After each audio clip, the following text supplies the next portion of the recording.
ও মা, এগুলো কি কাটছো? আরে এটা তো ফ্রেশ মাছ না, কিন্তু মাছেরই আর একটা অংশ। আগে তো কোনোদিনও খাইনি। আরে আগে তো কখনো এটা আনা হয়নি, আজকে আনা হয়েছে। আজকে খেয়ে দেখবি কত সুন্দর লাগে এটা খেতে। তাহলে এটাকে কিভাবে রান্না করবা, মাছের মতনই? আরে না না, এটা পুরো মাংসের মতো কষিয়ে রান্না করব। দেখ আগে কি করে রান্নাটা করি। প্রথমেই এটাতে হলুদ, লবণ আর একটু কাঁচা তেল মাখিয়ে রাখবো।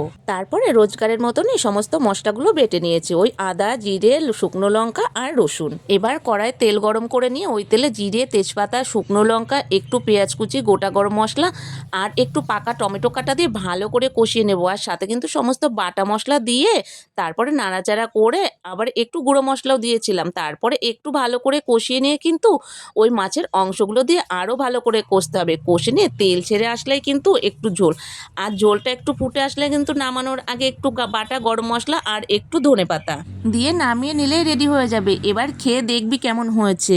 এটা মোটেও আমি আগে খাবো না, তুমিই আগে খাও। আমি খাবো? ঠিক আছে, তাহলে খেয়ে দেখি।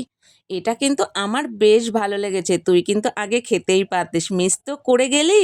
মিসের কি আছে, পরে তো আমি খাবোই।